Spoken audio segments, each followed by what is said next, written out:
Hello, hello, hello. Welcome to another episode of Forward Thinking Founders. I'm so glad to have you here. Before we get into today's episode, I want to tell you about something that I'm doing later this month, in January. So I'm hosting a meetup for the podcast, the Forward Thinking Founders Meetup. I'm inviting every guest I've ever had on. I'm inviting any angel investor who's an angel investor in the podcast. And it's going to be a lot of fun. We're having it at a great location in San Francisco in late January, and I would love for you to come. Right now, there's two ways for you to come, really. You can buy a ticket on Eventbrite for $50, or you can do what I want you to do in the first place and become an angel investor in the podcast. If you become an angel investor in the podcast, you get to come to this meetup complimentary to what you pay, which is $10 a month or $100 a year, on top of all the other benefits you get for being an angel investor.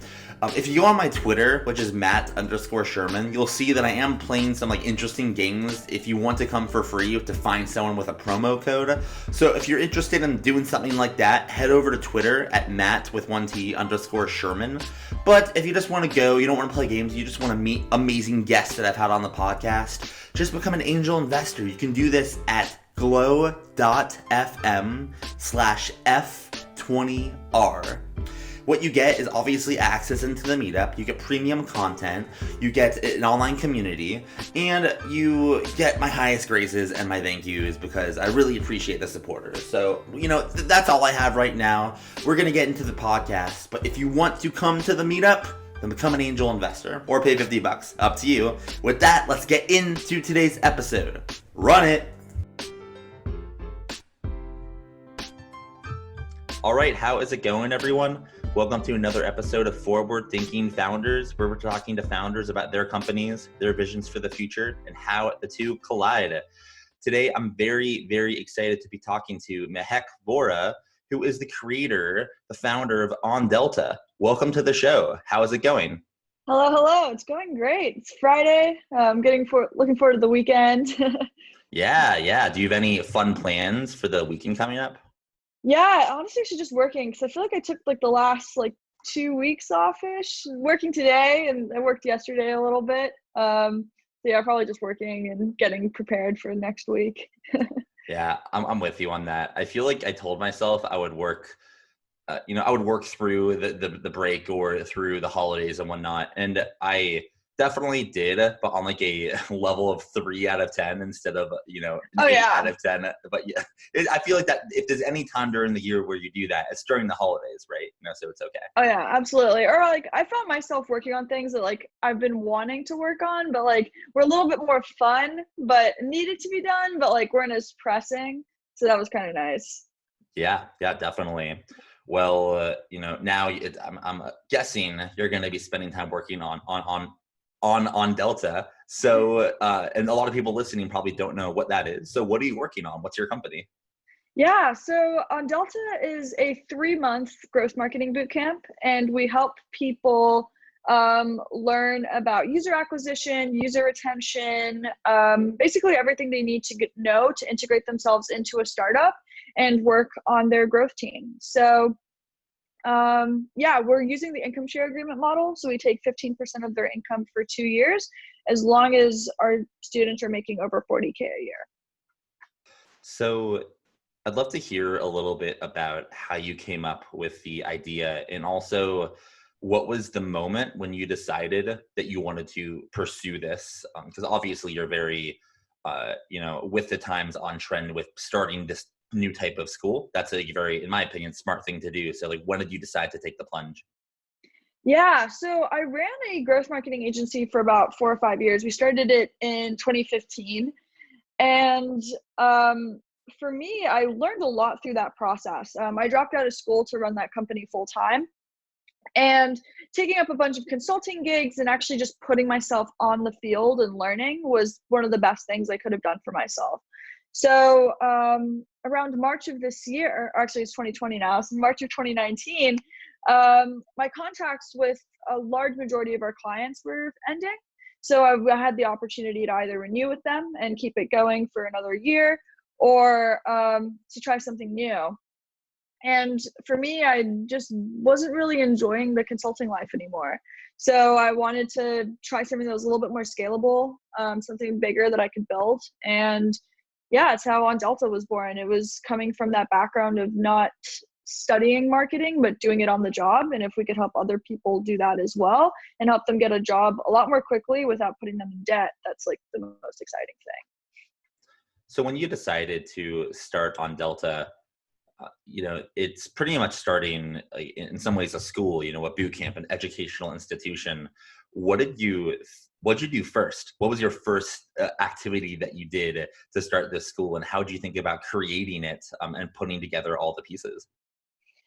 Yeah, so the first thing that I did was I started talking to hiring partners and companies that would be interested in hiring our students. Um, it's hard to I figured that it would be like if we could figure out a good plan that worked where uh, hiring partners were willing to hire our students, then like that's awesome. We'll probably be able to get in a lot of that supply. So I went to the demand side first and started talking to hiring partners and saying like, what types of entry-level growth marketers are you looking for? What are you looking for them to know? What do you wish more knew? Things that some questions that I just wanted to get answered to make sure that there was actually a market for getting these students placed. So yeah, that was our first biggest step, was talking to hiring partners and just qualifying the curriculum and what we were going to put together. And how did you how'd you know what to did you just take your experience ultimately and in some capacity codify it and productize it, and then just take what you've learned over the last 4 years and teach and then get those people hired? Or how did you know what to teach? How did you know who to recruit, etc.? So a lot of it was talking to hiring partners in the beginning, and just saying that, hey, okay, if we were to like get students around this curriculum, is this what you would like to hire? And then if not, what would you like to see in this? So it was just the first 3 months was having a lot of conversations. And then one day, my friend Lorenzo Santos and I, he used to work at VaynerMedia, and I was living in New York City. He's worked with a lot of small businesses, and I sat down with him and we just went through and organized all of this curriculum and all of these topics that I'd come up with, either whether it was with him or with other hiring partners that I'd spoken to. And since that moment, it's just been now anytime we talk to a head of growth at a company, we're also building out an advisory board with growth people. It's taking it to them and saying like, all right, this is the curriculum that we have, but what more do you want to see? And getting their feedback has been really instrumental in making sure that we're building something that people actually want to hire for. And then on the student side of things, it was just cold outreach. So being able to outreach to people and just say like on LinkedIn and just say like, hey, I saw that you're looking for a job in marketing. Would you be interested in test running this course? So over the summer, we launched Jamocha, not Jamocha, that was my agency. We launched OnDelta with a single student. And my goal for that whole summer was just to help him land a job. That's awesome.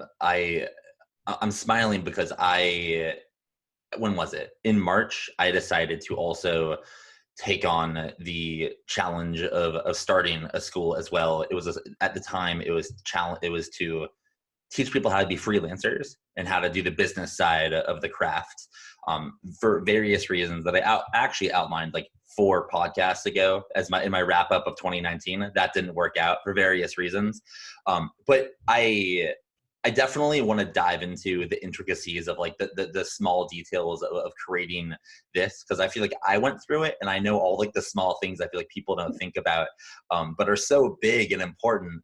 One thing that I'm really curious about is, did you aim when you started to get that one student and just work with that one student to get a job? Because if you couldn't get one student to get a job, you probably couldn't get 10 students to get a job. Or what was your reasoning for starting with one? And how do you think about student growth moving forward now that we're in 2020? Yeah, no, that was exactly what our goal was. for me, so whenever we brought on our first student, we just had the topics. We didn't even have curriculum or anything. And I remember it was like, yeah, first day of class, and I'd spent the whole night before just trying to put everything together. And working with that one student was actually a really iterative process. And I was making the lectures the night before we'd have class, and it was just all based off of his feedback. So if he wasn't picking something up or something wasn't clicking for him, I'd add something onto the next day with that new lecture to make sure that it was clicking for him and that he was understanding everything. So by the end of the 3 months, he knew all that was in our topics and curriculum that we defined before, but it was all at his own pace.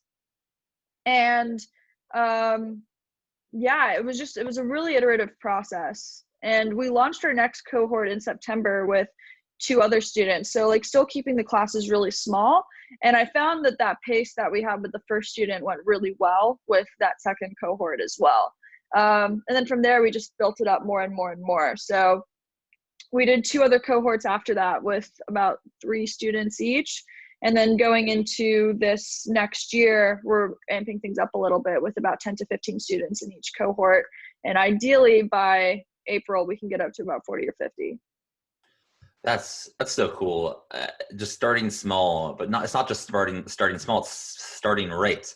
It's making sure you can do it right for a single person and then scale from there. Versus you got people just like me. I think our first cohort was like 11 people, and it just was not a good idea because we probably could have succeeded if it was just one and just focused on that one. But we're like, let's get as many people as we can for validation for investors. And I'm just like, looking back, I'm like, you know what, Matt, probably should have gone a different way. But it's so cool to see how you're doing it. Another kind of question about a specific detail. It sounds random, but I'm curious, how do you organize your curriculum? We organized our curriculum on Notion, and there wasn't actually a great platform for this yet. So I'm curious, how do you organize your curriculum, and how does your stack work for your school? That's actually what I'm asking. What stack do you use to manage your school? Oh my gosh, we're using so many third-party tools. We just brought on a person who's like managing our development work from here on, and onboarding him onto all of the tools was so funny because like he hadn't seen the majority of these softwares like Notion, and we're using like Slack and all these other things, and bringing on Will and showing him everything was really funny. It's like, wow, we're very dependent.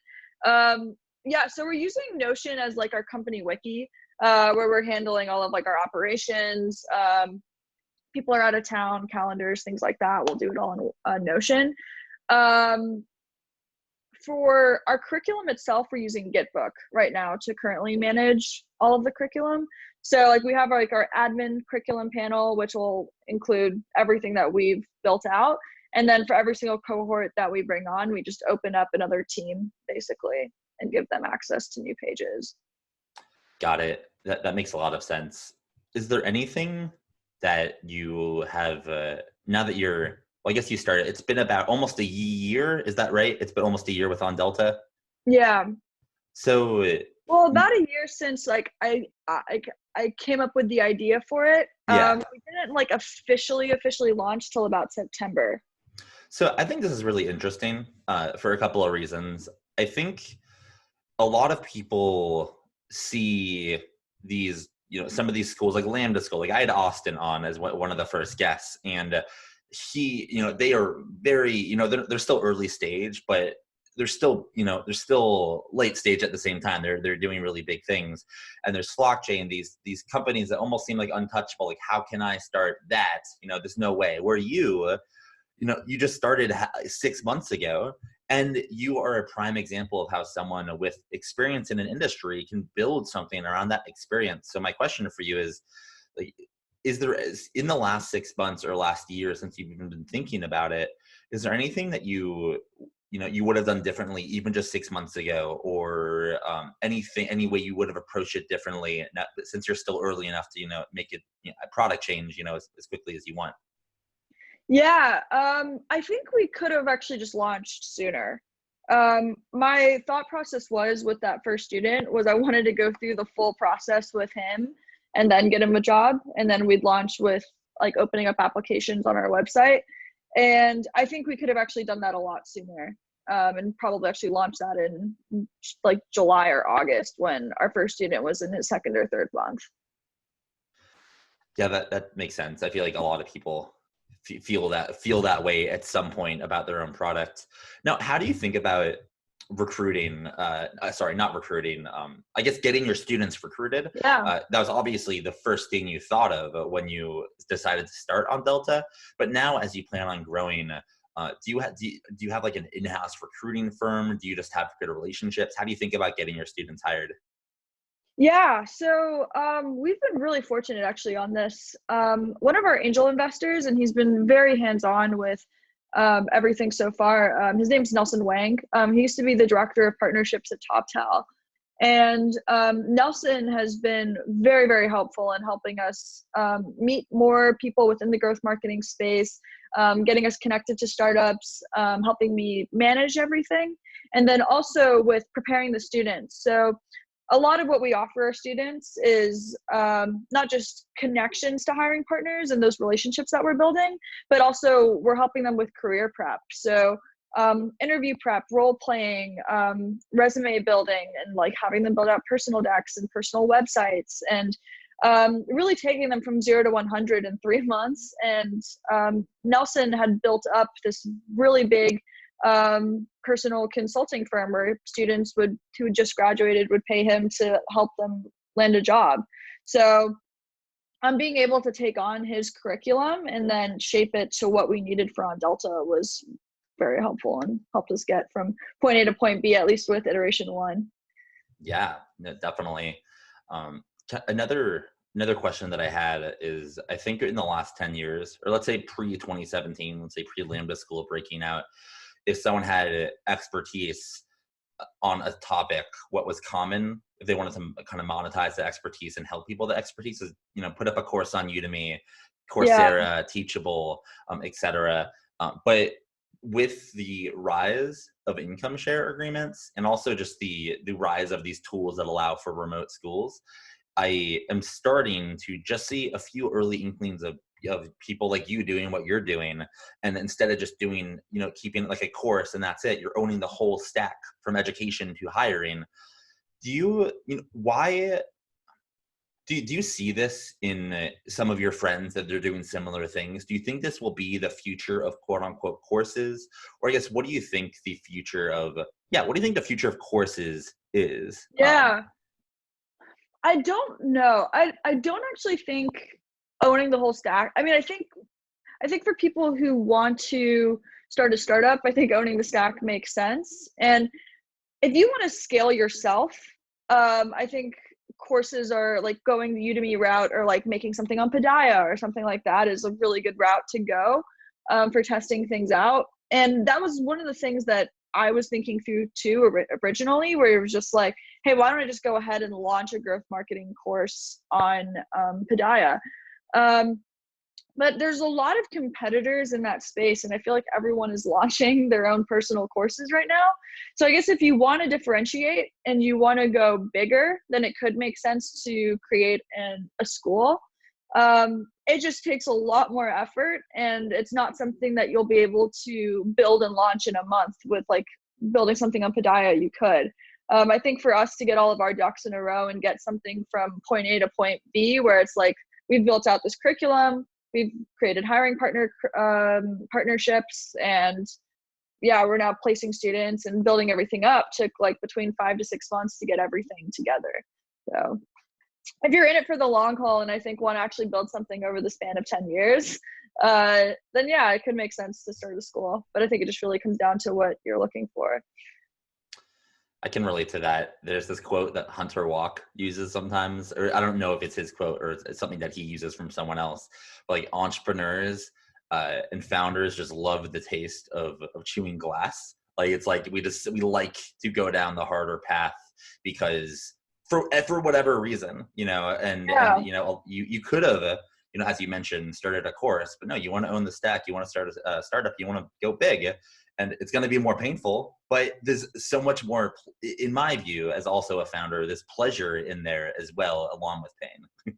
Yeah, absolutely. And I think I think having that opportunity as well to have a direct impact on this marketplace that we're creating has been really, really exciting. And being able to see not just like selling a course, but and changing like the course of people's lives, but also watching it happen in real time has probably been the most rewarding thing that I wouldn't have been able to get through just launching a course on Hidayah.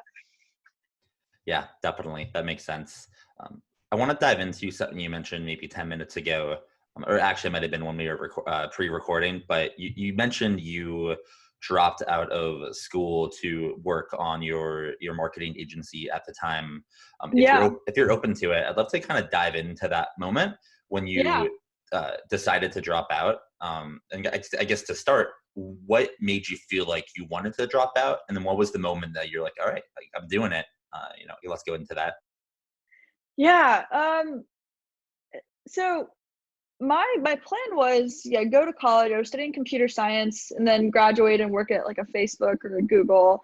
Um, my Going into the end of my freshman year in college, I realized I hated it. I didn't like sitting at a desk and coding on other people's projects.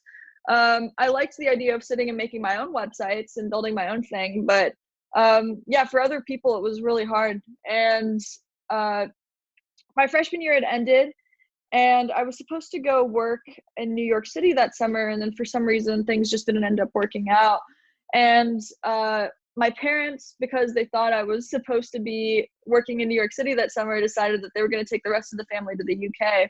So I was left at home in Tennessee for about 3 weeks on my own.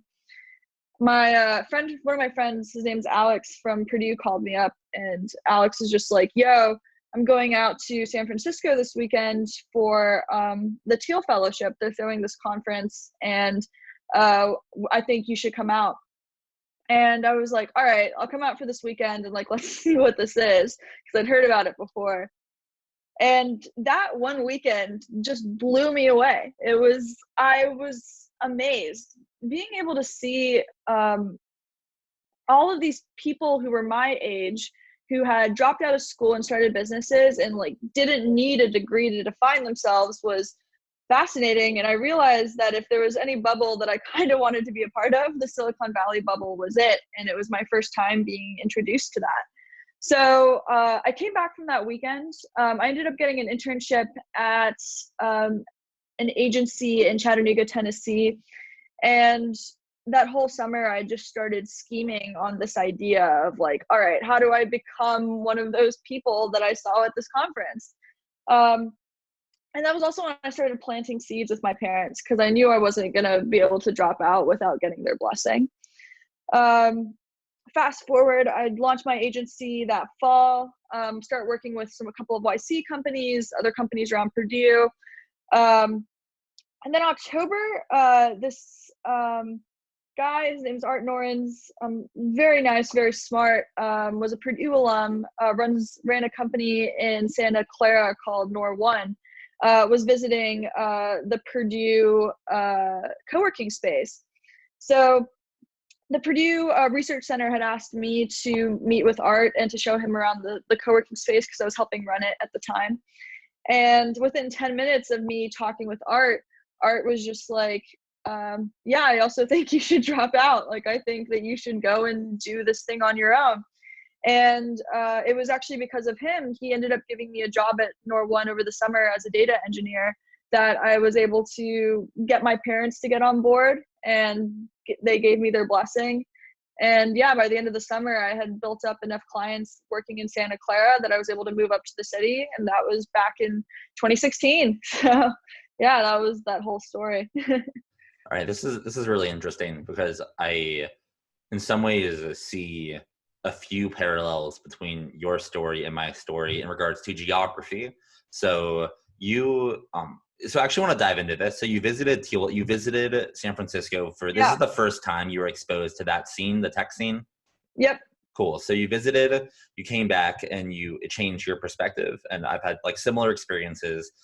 Did you feel like at the time into, I guess, 2015, 2016, you were able to connect with the San Francisco, that scene on the internet, or did you feel like you had to be there? Oh, I definitely felt like I was able to connect with them on the internet.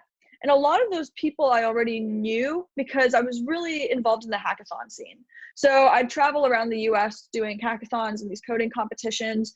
So it was interesting because I wasn't seeing them in the environment that I was used to seeing them in, which was at different universities and colleges, and it was much more structured. Whereas I felt that weekend, it was seeing them more in their own environment, where they were out here working on startups and doing their own thing. And that was what was the most life-changing thing for me in that moment, which, oh, whoa, they're working on their own, actually. They're not, whenever these hackathons would end, they weren't going back to college, they were coming back to here. So that was really cool to see. And when you, so for context, I live in Phoenix, and I had my first kind of similar moment to yours around the same time, actually. It was late 2015. And for me, it wasn't an actual event. It was just observing the Sam Altman's 2014 How to Start a Startup Stanford series on video. Like, I was still in Phoenix, but Yeah. I watched that, and it changed my life. Literally, like, my perspective on everything, for the positive and for the negative, just changed. Like, I was mentally in San Francisco from that moment on. But I never was able to move for various reasons, and I'm still in Phoenix. I'm kind of curious, like, now that you're there, or you moved up there, what have you been able to do being in the city that you wouldn't have been able to do otherwise? And like, what has happened if you're just talking to someone who kind of like longs to be up there but needs like enough conviction to brave the rent? Yeah. I'd love to hear that, because it's an internal conflict for me. Yeah, for me at the time, I realized that there's a lot that has to do with just being like the proximity of everything, because I was able to being able to meet people in person, I feel like just made things a lot easier for me to get my foot in the door. And I tried to take up jobs through my agency and take up contract gigs, still working back at Purdue, and I tried to do that for the full year of 2015 before I dropped out. And it was really hard because I mean, I think the thing was I was like this 18-year-old girl who wanted to start this agency. And like, yeah, companies out here just like, who the fuck is this? Like, like there's like, it took like, I just hadn't built that rep. And I realized that if people were going to trust me, I needed to be out here to build that, at least initially.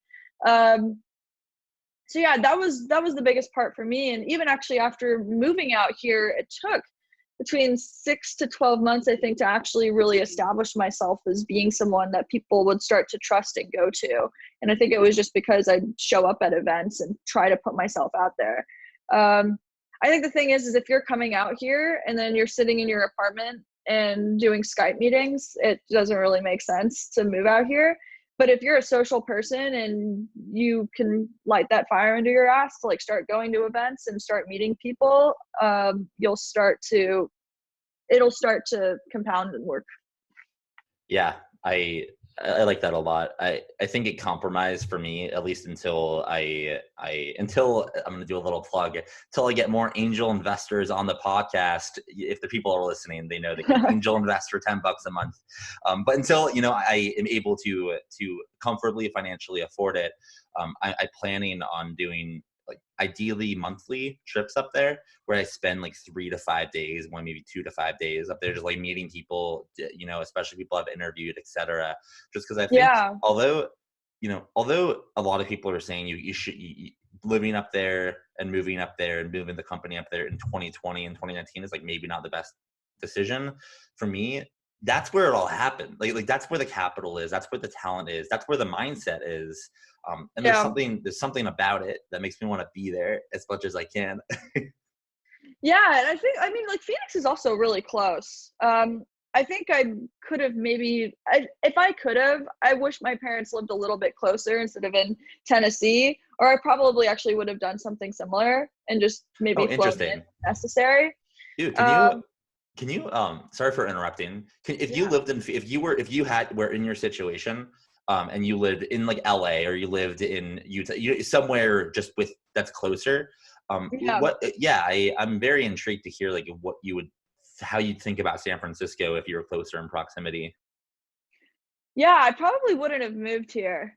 Um, I think the thing was is yeah, like Tennessee is great, but it's not close to here. And I mean, I think the closest startup place to us was Chattanooga, but Chattanooga back in 2016 was also still up and coming. So they were still trying to figure things out.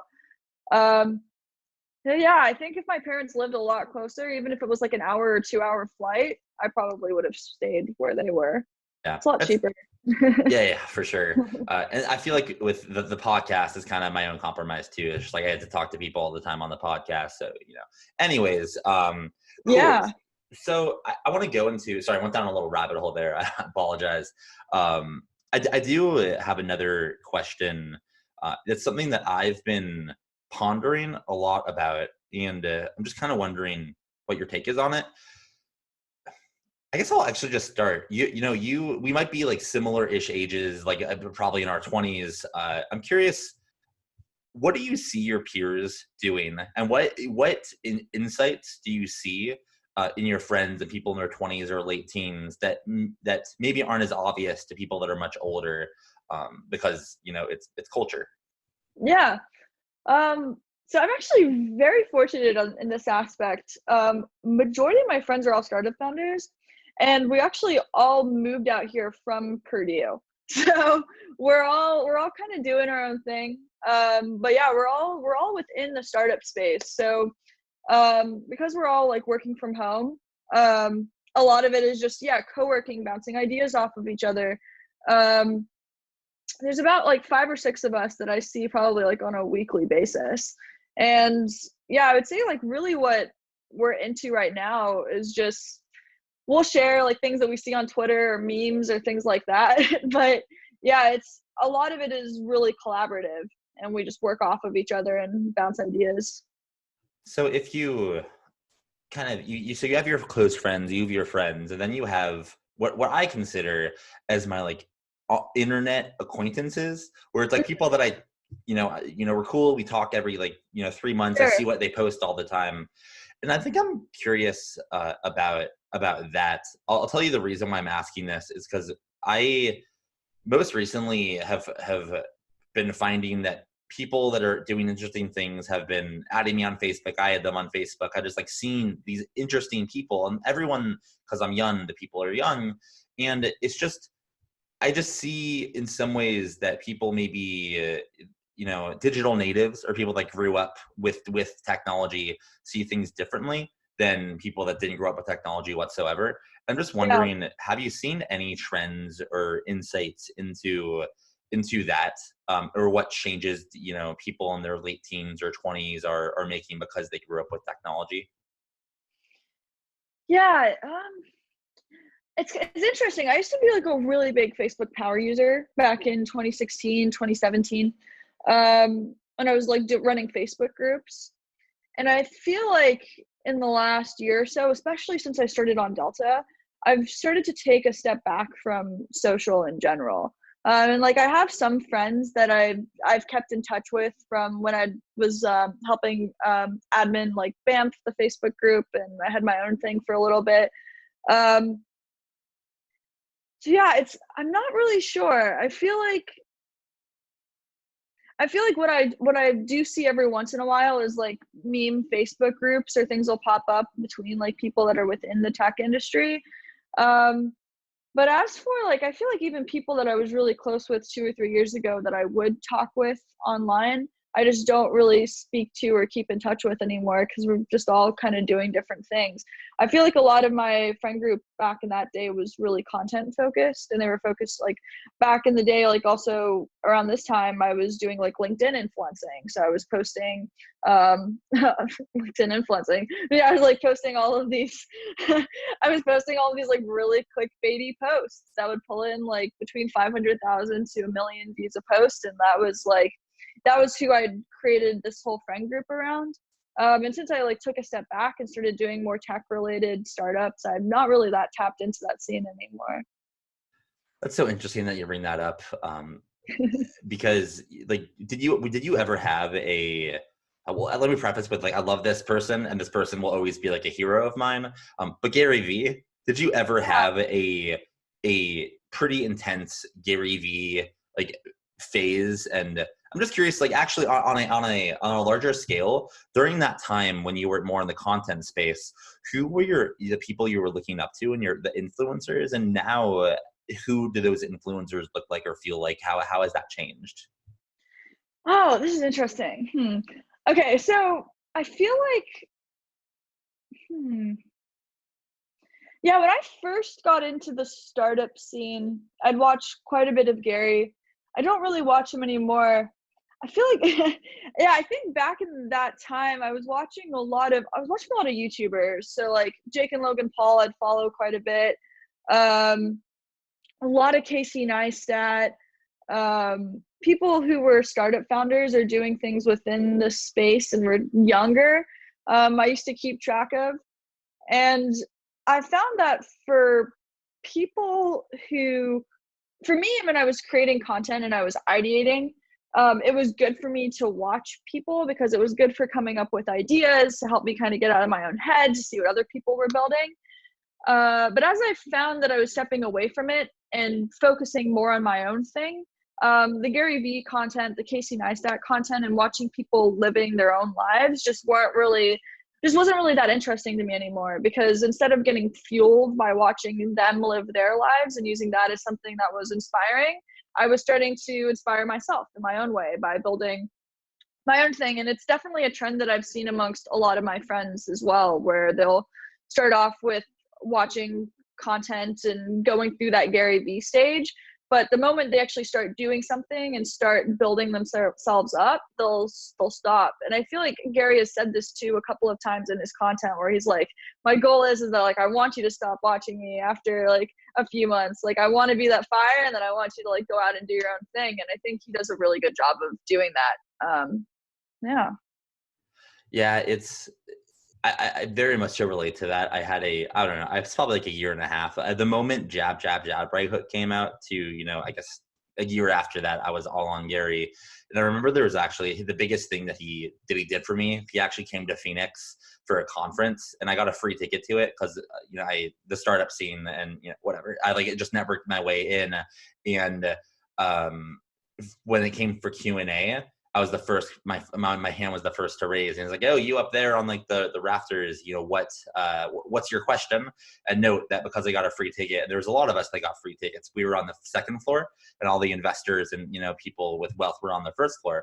And I was like, I was who I was back then, which was a little less polished version of me now. And I was like, Gary, how can the people up here learn? How can the people up here get the respect from the people down there? And his answer was like, in short, it was a great answer, but in short, it was like, it doesn't matter. And it's flipped. Like, they actually need to get your respect because you're the founder, they're investors. So just don't think about them ever and build your thing, and they'll come to Yep. you. And that, I will never, that's one of the most impactful things that has happened to me in my life. And whenever I think of Gary, it's just that, like, all the other content that he has put out, is secondary to that one single piece of advice. And I just will always Oh, I appreciate love that man that. for that. Yeah. Yeah, that's actually really interesting that he said that. And actually, going back to I think a question you had asked earlier, which was what is something that I wish I would have done when I first started on Delta. Looking back on it now, that just clicked one of the things in my head. I think in the beginning, I was originally thinking about things in terms of like, how do we do this to get investors, and how do we build this thing up? And I think that was my original mindset when I first went into it. And then once I realized that it was like, if you build a business and it starts to grow on its own and it starts to make money and people start to come in, it's a lot easier to sell and get investors excited and involved with it when your business is doing the selling for you, and you don't have to be that voice to like try to, I mean, you do, but in some respects, but like you don't have to actually be that pushing factor, and like it speaks for itself. You're also going to get way better terms, probably better investors, Oh yeah, which is, 100%. yeah. How actually, a couple questions about that, and then we'll wrap it up in a second. But for investors, how do you think about investors now? I mean, you just gave me an idea, but Yeah. practically, you mentioned you have at least one angel. I don't know how many other investors you have, but just like, how much of your mind do investors kind of take up?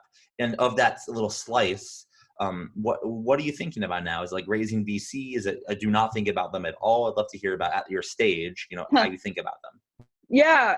Yeah. In the beginning, this is all I thought about. It was just kind of like, okay, how do we get funding for this? How do we get this together?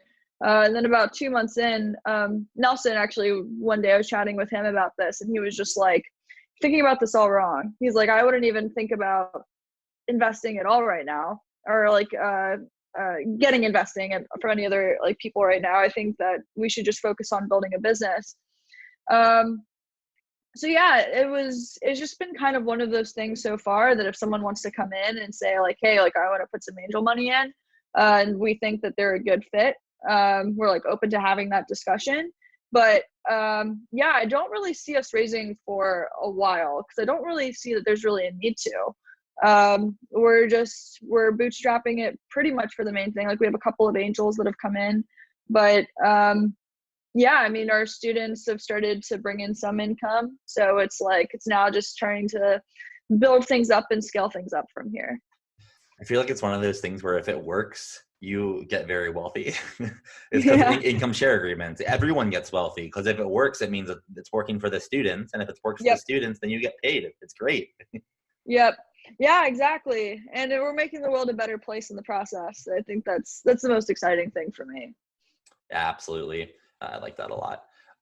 So I guess moving towards the last, I would say, section, what would you say over the last, not even since you started OnDelta, but just since you got into startups, since that Teal Fellowship retreat, what have you learned the most? Where have your biggest learnings come from as you've gone through starting agencies and now starting OnDelta? I think the biggest is that life just keeps on moving. Things in the moment can seem really, really big or really scary, or like they're going to ruin your life, or like something's just not going to happen the way that you expected it to. But whether things are good or if things are bad, everything is temporary. And I think once you really take that to heart and you realize that you can't really take anything for granted, is when you just really start to live in the moment. And I think that's probably the biggest thing that I've learned since moving out here, is just to take things as they come and take things in strides. And as long as I'm doing my best and making sure that I think the people around me are also putting their best foot forward, that's really the most you can hope for at the end of the day. Yeah, definitely. This too shall pass. If it's good, it's not going to be good forever. If it's bad, it won't be bad forever. Yeah. Do you have any advice for people listening that want to start a company? They don't necessarily know how. They have an idea. They see a challenge, but they don't know what to do after that. What advice would you have for these people to get out there and get started? Just start. I think talking to people that are within the space. I mean, I've tried to reach out to also so many other founders that have started income share agreement companies, and just like having conversations with people, try to meet people that are within the space, and then don't just plan out what you're going to do, but actually just start doing it. I found that for me, my biggest downfall in the beginning was I'd sit out and I'd plan things in a Google Doc, and I say like, all right, this is what I'm going to do for January and February and March and April. And then we're 2 weeks into January and it's like nothing close to what it was. And I spent 3 hours the week before trying to put it all together. So yeah, I think just take things in strides and start and try to just figure things out as you go and have as many conversations as you can, because we're always going to have biases in our heads of the way that we think things should go, and other people are going to have their own. So as long as you're open to what other people have to say and you listen to it, I think you'll be in really good shape. That's very valuable advice. And as you were giving that, I realized there's a question I wanted to ask, but forgot. So I want to do that. And then we'll go with the last question. OnDelta, where'd you get this name from? Can you tell me the inspiration for it and what it means? Yeah. So we were playing around with a lot of different names. My agency, we called that Jamocha Media. And I got the name for that company through going to Thesaurus and typing in coffee, and Jamocha came up. So I thought it was only fitting that I tried that as well with OnDelta. So I was like, all right, I was like, I really liked the idea of being the change and like changing our students and like being that factor. So I went to Thesaurus and typed in change, and Delta was one of those things that came up. So I was like, oh, that's interesting. But then there's Delta Airlines. We'd have some SEO problems. I ended up going with on Delta because we're online. So Oh, nice. That's cool. I like that. It's a very, I feel like well, it's more so, some people have asked me how I got the name for a previous company. And the story is just like, it involves a name generator. It involves just like picking a random word. But that's kind of, at the end of the day, the name is not it's what you do with the name. You can name it anything. And if you do something special, then, you can name yeah, you get the idea. People listening, it's just like great work, and whatever you name it is going to be just great.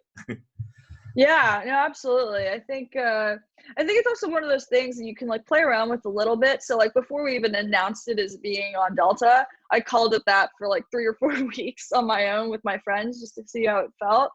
But really at the end of the day, it doesn't really matter what you name your company, at least in my point of view, because like as long as you build a business that works and it runs and it's not a really bad name, as long as it's just like a mediocre name, you'll be okay.